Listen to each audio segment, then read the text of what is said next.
Sometimes people are telling you to go to therapy, or sometimes you feel like you need therapy, but something that can get in the way of that is that if too much of your life is in chaos. So today's video, we're going to talk about how to address a little bit of having an unstable life and why that can be a problem for going to therapy.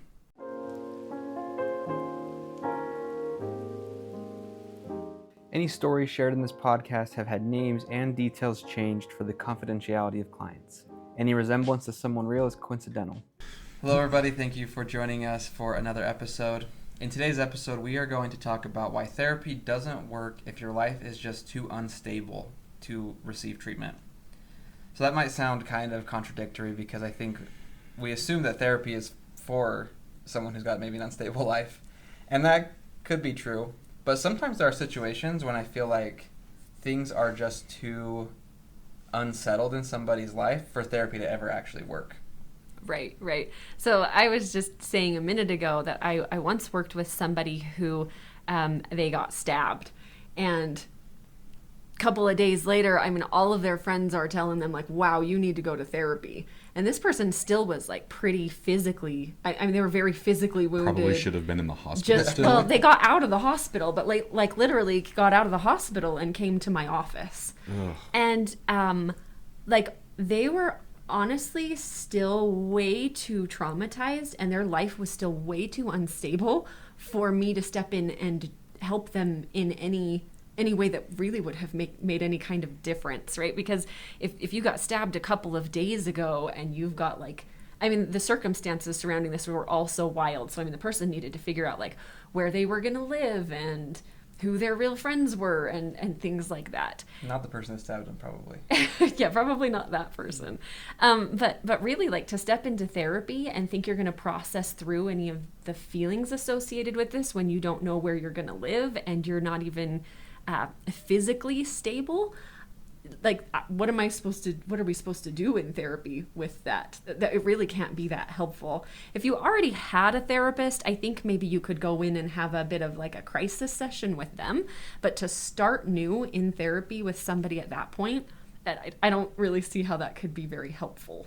The person needed more along the lines of something called case management. So case management is this thing, well, maybe you could explain it to us since you've done a lot of case management. Sure. So when I worked for the state, there would be situations when that was the call. Was this person doesn't need to go to therapy, they need a case manager. Or maybe they need both, or whatever the situation may be. What case management typically is someone who can help you get connected with resources in your community, make sure maybe you need help getting food, or maybe you need help getting to the doctor, or maybe whatever it is, right? But connected to community resources and connected to things around you to help you stabilize your life, right? Get it to that place where if I want to do therapy, I'm also not worried about where my next meal is going to come from or where I'm going to live, those kind of things. Right. It's really hard for therapy to be effective if you don't even know where your next meal is coming from. Your brain can't prioritize working through something emotional without having physical needs met like that. This is that Maslow's that everyone knows about. Uh-huh. Okay, so maybe I can ask this question. Let's take, for example, maybe not a situation as severe as getting stabbed. Right. But let's say like the death of a loved one. And let's say you have an established therapist versus you don't. Guidelines? Because I imagine that when a loved one passed away, depending on the relationship, there's a certain level of, like, there's things you have to get done. Yeah. Right? You're going to have to go talk to the mortuary. You're going to have to get documents pulled together. You're going to have to, depending on who it was, start looking at financial structure that's put in place. Like, all these things. So, let's not go stabbing, but let's go death of a loved one and like, grief. Like, do we have recommend, like, what...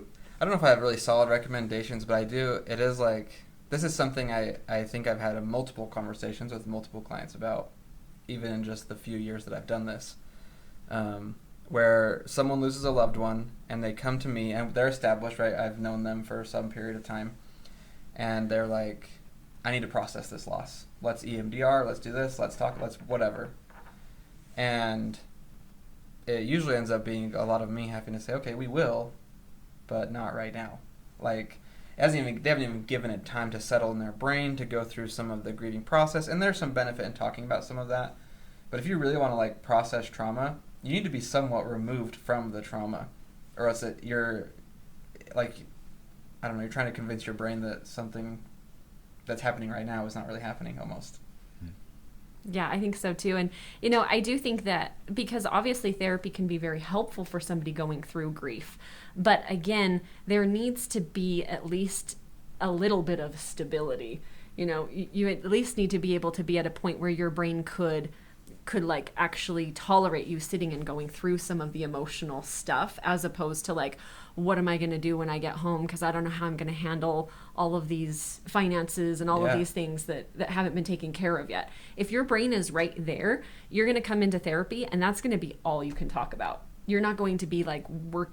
And I mean, I guess if that's helpful, right, that can be helpful, but this could also be a place that just gets you into therapy and makes you feel like therapy doesn't work. Yeah, I feel like, I don't know, imagine if I'm, let's say I live with my dad and I'm his caretaker and he dies. All of a sudden I have to figure out what to do with the house, what to do with all of his stuff, how to do a funeral, all of those kind of things, as well as manage my own grief. There's no way I'm going to like show up at therapy and be like, okay, help me feel better about all this right now. Right. Well, and I guess the other thing I would say, so we've kind of talked about getting stabbed. We've talked about like if you're dealing with grief, but I would also say that it would be a good idea to look around your life and ask yourself, like, are you in a stable enough situation to be able to really work through some of the emotional things going on? And if not, that's totally fine, but that means that you need to go into therapy with the idea that the first thing you're going to work on is stability. You're not going to work through processing childhood trauma if you're not already in a place of physical stability. And so when you go into therapy, that should be the thing you address first. You go in and you say, hey, look, my life looks unstable. Therapy looks really different in that case. And it's not that a therapist can't help you with that, but the therapist would need to know that that's what that actually looks like, that that's what needs to be the priority.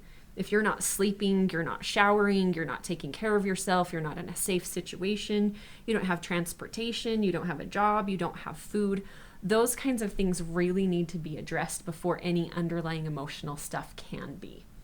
Yeah, I agree. It's a good point. It reminds me of a time when early on in my career I was working with somebody who had lost their job.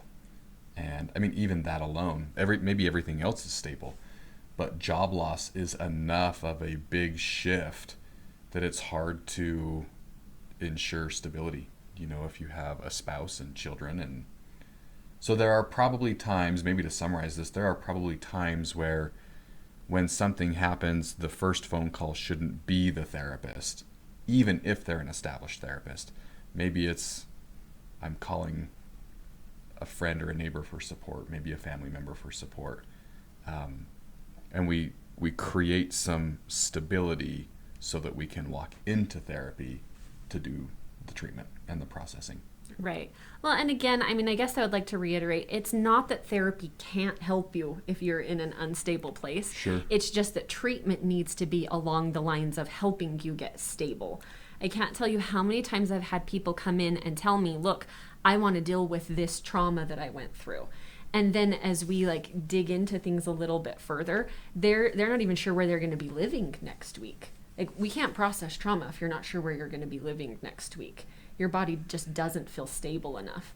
So therapy can help, but you've got to be really clear with your therapist about where you're at stability-wise. Sure.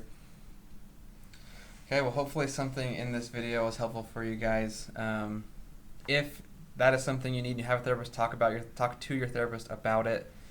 They can help connect you with community resources or case management. If you feel like that's the first step, go that direction. But help is available. So thanks for joining us, and we'll see you on the next video. Thanks. Bye.